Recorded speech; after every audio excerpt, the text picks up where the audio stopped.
All right, Mr. Vega, why does it take you going to prison for you to wake up and realize that you right what's right from wrong? I don't understand that. We are live in court as Fabian Vega faces sentencing for murder. He's pleading for mercy to raise his son, but his violent history tells a much darker story. Can he convince the judge he's changed? Let's find out.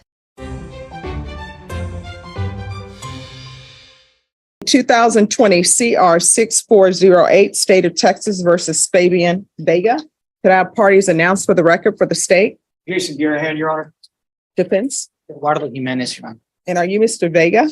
Yes, ma'am. All right, you entered a plea of no contest on February 21st to the offense of murder. You entered a plea of true to the enhancement. The court found the enhancement true based upon your plea of true to the enhancements in States Exhibits 1 and attachments. And the court found there was sufficient evidence to find you guilty, and the court found you guilty. According to your plea bargain agreement, punishment is to be assessed at a cap of 25 years in the prison. There's an affirmative finding of a deadly weapon, and the state is taking consideration 2020 CR 6409, night mag number 686664, county court cause number 674688. Have both parties had a chance to review the PSI report, state? Yes, Your Honor. Defense? Yes, we have, Your Honor. Any objections to the PSI report, state? No, Your Honor. Defense? No, Your Honor.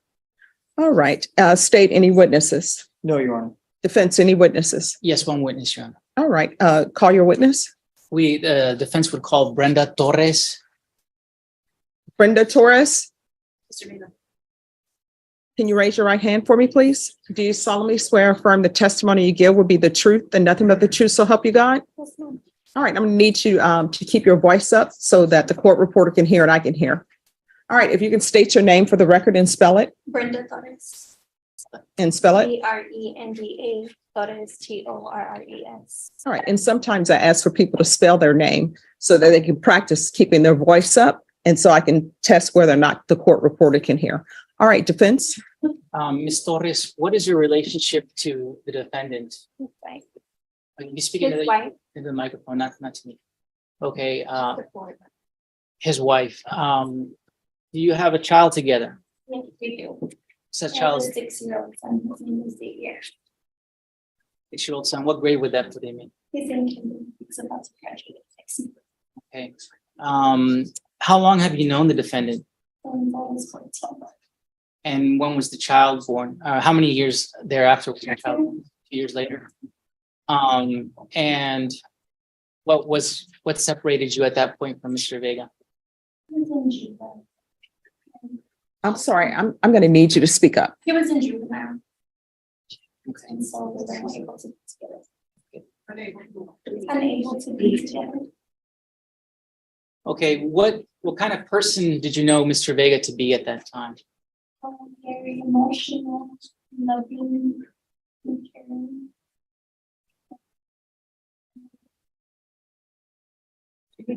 And open-minded. Okay, so here's the thing. You're going to have to speak up, and you need to talk the way you're talking to people if you're not in court, because nobody can hear you. And if I can't hear you, guess what? You might as well not testify, because then I won't be able to consider anything. So you're going to have to keep your voice raised. Do you see the level I'm at? That's the level you need to be. I know sometimes you're nervous, but if you want me to hear what you're saying, I can only hear it if you speak up. Okay? How old are you now, Ms. Torres? I'm 22. You're 22, Yes, and you have a 6-year-old child. I do. Have you raised that child alone? I have. That's not an easy thing to do, is it? No, it's not. Is it easier to keep your voice up so everybody can hear you? All right, let's do that then. Okay, so you say you were separated from Mr. Vega at the point that you were pregnant because Mr. Vega, repeat what you said, He please. was in juvenile at the time. That's when I was pregnant. Were you ever reunited with Mr. Vega? He came for a home visitation and we were together, but then after that, he turned himself in since he was over years after that. Okay. While he was in jail, did you have any communication or contact with Mr. Vega? Yes, he talked on his phone and he's written letters for all these years. without citing quotations from those conversations or those letters, how would you describe them in general? Very emotional and loving. I've never felt any less love than him after all these years. It's remained the same. Did he ever bring up, for example, anything about his son? Yes, I know he loves Xavier, and we don't want to explain anything to him right now until he's old enough to understand. So your son's 6 years old, but he doesn't know anything about his father? No, he doesn't. Does he know his father's name? Doesn't. When do you think you might be willing to share those things with your son? He's about 8. Okay. How often would you speak to Fabian or Mr. Vega rather, while he was in jail? Recently it's been a lot lately, but before it was only the first 4 times a month. It really wasn't that often. It was very difficult to talk and not being able to be together. Mhm. It was just a lot of emotion. Okay. Did he ever express remorse for the Yes, he's apologized sincerely. They'll apologize for not being able to be there, for his actions keeping him away from us. I've forgiven him. what do you look forward to, if anything? To coming home and being able to recreate the family that we started in the first place. How do you care for your son as a single mother? Do you have a job, for example? I do. I'm a manager at Whataburger. At Whataburger. And are you this? Who cares for your? Well, he goes to school while you're at your work. At work, yes. Okay. And then All it's not he's with his grandma. With your grandmother or My mom. with your mom? Mhm. Okay. So your mom's been part of the child's life as well. Yes, sir. What does your mom think about Mr. Vega at some point reuniting with your family? She's ready. She wants me to tell Xavier about him already so we can have contact. Yeah. Is there anything else you'd like to share with the court before? I just want to say that it's hard to see who he is inside, but he's right in front of you, but he's still a person. He's still a husband and a father. And should deserve to come with us. Pass the witness, Your Honor. Any questions? Just a couple questions, Your Honor. Ma'am, how old is your son? 6. 6. So he's born in 2017 or 2006. 2016. How much time did the defendant, Fabian Vega, spend with that son back then? None, because he was in juvenile. So none. And he's never seen him? He's seen him. Seen him. But he's participated in this 6-year-old, your son's life. How much? None, because he's been in juvenile and in jail. He's in juvenile in jail, but he was not in jail when he committed this murder. Yes, I know. Okay, so how much time did he spend with the son then? He didn't. Okay, thank you. No further questions, Your All Honor. right, what's your son's last name? Becca. All right, thank you. Judge, we have. May I go? Yes. Okay. Any further witnesses? No further witnesses, Judge, just allocution from the defendant. All right. He's going to be subject to cross-examination. I understand what allocution is, but if he wants to give his statement, he's going to be subject to cross-examination. He gave up the right to remain silent when he entered his plea. All right, let me just check with him and then see what he says. Okay.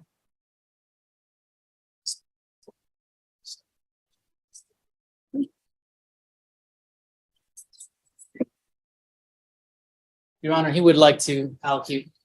All right, can you raise your right hand? Do you solemnly swear or affirm the testimony you give will be the truth and nothing but the truth, so help you God? Yes, ma'am. All right, you can lower your hand. State your name for the record. Fabian Vega. All right, defense. I believe he just wants to share with the court a few brief words. Yes, ma'am. I want to say that I know I took a lot that I can't get back, and I want to apologize to my victim's family for so much pain that I caused them and for their loss. And I regret everything I did. So emotional and stuff like that. I know I'm going to prison, and I would want to get myself right over there by getting my GED, because I never finished high school. Take drug classes. I had a problem with drugs in the past, and take like parenting classes to better myself to go home to be a good father to my son and just go home clean and just be positive out there and just don't find myself in no more of the situations like I'm in right now. And I ask that you show mercy on me, on the descendants, a wife and a son that need me out there, and I would like to go back to them as fast as I can. Any questions? Yes, Your Honor. Mr. Vega, in your.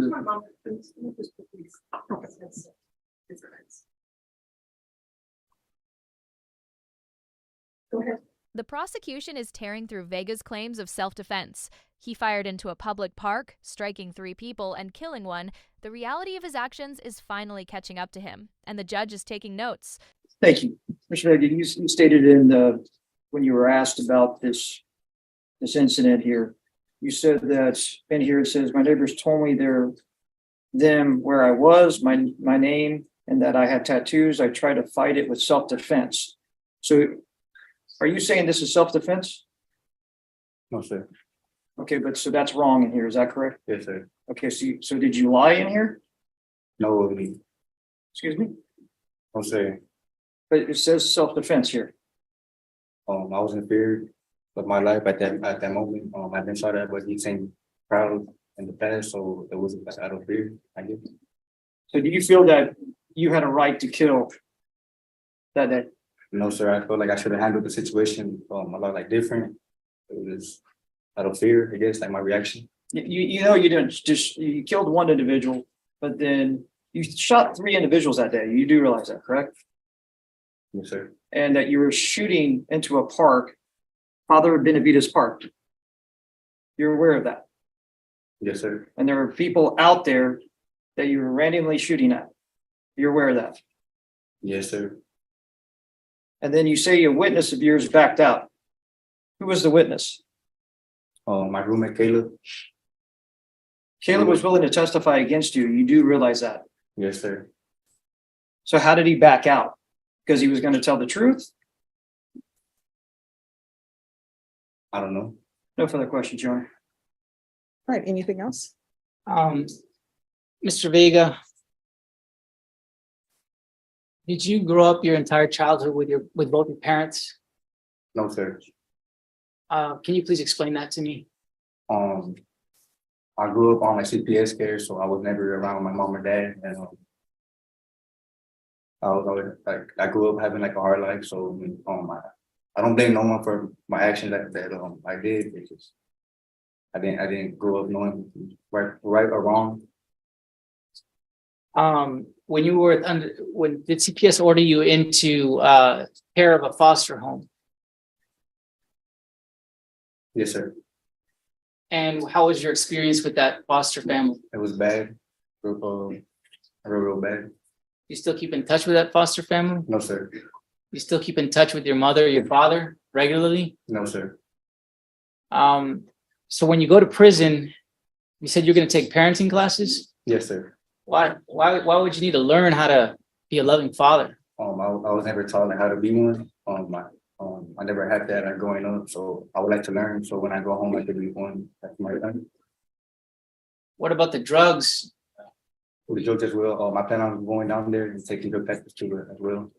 I had a bad drug problem growing up, and I would like to fix that before I do go home. And why didn't you ever graduate high school? I was always incarcerated and like not focused. Well, what are you going to be focused on when you go to prison? My GED. You're just going to go to prison and they're going to hand you your GED? No, sir. I'm gonna go to class and get my GED. With my GED. Okay. No further questions, Your Honor. Anything else? Nothing, Your Honor. All right, Mr. Vega, why does it take you going to prison for you to wake up and realize that you what's right from wrong? I don't understand that. Like, why does it take going to prison for you to say, I'm going to get my GED, I'm going to be in my son's life, I'm going to be a good parent, I'm going to get off drugs? Because I'm looking at your history And you've been in trouble with the law as a juvenile since 2013. And it started with graffiti at a church or a school. And you were on deferred for that for 6 months.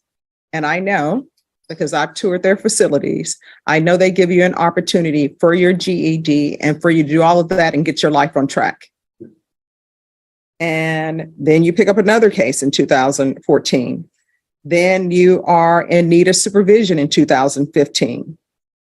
And then you have a possession in 2015 and evading in 2015. And this, what I'm talking about, is just your juvenile history. And it goes on and on and on. 2016, 2017, all juvenile. And then you have this incident out of Waco, where I'm assuming you went to TYC. I know they don't call it TYC anymore, but you went there. And it appears that you didn't learn anything. And then now we're here for this. And how old are you? 23. All right, you're 23. And I know what young people think because I was in your position. When people get sentenced to go to prison and they're young, they think it's the end of the world for them. But time goes by so quickly. I can't believe how quickly this year is passing. And you still have a chance to improve your life. Like there's someone here who's dead. They're not, and I want you to think about this, they're not having graduations. If they were going to graduate, you can say, hey, that person was a horrible person too, or did horrible things. But guess what? They're not going to graduate. They're not going to see any grandchildren maybe they were going to have. They're not going to get a chance to improve themselves here on the planet because they're no longer with us. So there are many things that they won't be able to do. I don't understand why, if you have a child who's 6 years old, instead of doing this, why were you not spending as much time with them as you could? The witness tells me that you're very, very loving. Then a very loving person would be, I want to spend as much time with my son as I can because I've missed out so much on his life. I went through Child Protective Services, so I want to make sure my son doesn't go through that. I didn't have a good father, so I want to make sure my son has that. That's not so much about you knowing right from wrong. That's just like common. You understand? Yes, ma'am. All right. The court will hear argument. His cap is 25 years. State, I'm assuming you're asking for 25? Yes, Your Honor. All right. And defense? Our defense is asking for mercy, and we're asking for that in a situation where there's been a death, a murder, and that life can't be brought back. So there's nothing we can say to change that fact. This young man, having growing up without a father and mother, there's nothing we can do to change that either. This young man making poor choices, not being around his son as his son was growing up, and being rather with people who are involved in drugs and guns. There's nothing we can say to change that either. But we have heard from him. He knows that this is pretty much his last chance to turn his life around. He doesn't want to spend the rest of his life in prison. So we are asking for mercy, Your Honor. He has explained what his plans and goals are to the court, being get his high school diploma so he can get a decent job out there, and take enough education and courses and therapy so that he's able to break his chains of addiction, Your Honor, and also learn to be a good parent to his son who's out there waiting for him, and his wife, Miss Brenda Torres, to be a good husband to his wife. We're asking for leniency from the court. Full knowledge that we can't change the fact that we're dealing with a murder here, Your Honor. All right. And Mr. Vega, I want you to know at some point in time, our actions are our own. We can no longer blame it on the rough childhood we had, because a lot of people had a rough childhood. A lot of people had parents that were not in their lives. Some people had parents who were in their lives and shouldn't have been in their lives. But I do take in consideration when I hear that, because as a defense attorney, I used to always get upset when the state would say, well, this person didn't commit a murder and they had a rough life. I want you to know I look at people as individuals. You understand? All right. So I'm going to sentence you to 25 years in the prison. There's an affirmative finding of deadly weapon. Take in consideration 2020 CR 6409. Night mag number 68664 and 674688. That's the county court cause number 674688. I'll ask for you to have the therapeutic community. You'll have to request that. That's to help you with any drug addictions that you may have. But if you don't request it, they're definitely not going to give it to you. And I can't make them give it to you. I'm going to do a no contact order with Xavier Vega until the expiration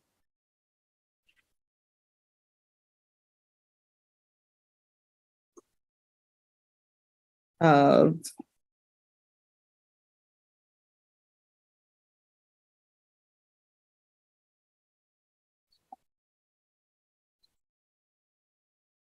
$15. At that time, he'll be 21. He'll be able to hopefully make a decision on whether or not he wants to see you. So there'll be no contact with Xavier Vega. Showing you what's entitled Trial Court Certification of Defendant's Rights to Appeal. Did you review that with your attorney? Did you understand it? And did you sign it? Yes, ma'am. Because this is a plea bargain agreement, because I followed your plea bargain agreement, and because you waived your right to appeal, you do not have the court's permission to appeal. And because this is a felony conviction, you're not allowed to own or possess any weapons or ammunition. If you have a question over what a weapon or ammunition is, you'll need to speak to an attorney. Do you understand? All right. I wish you nothing but the best. Good luck to you. Judge Boyd handed down the maximum 25-year sentence allowed by the plea, but the real shocker was the 15-year no-contact order with his son. The judge placed the power of reconciliation entirely in the child's hands for when he turns 21. If this ruling stunned you, hit like, share your thoughts on the judge's decision below, and subscribe for more deep dives into the justice system.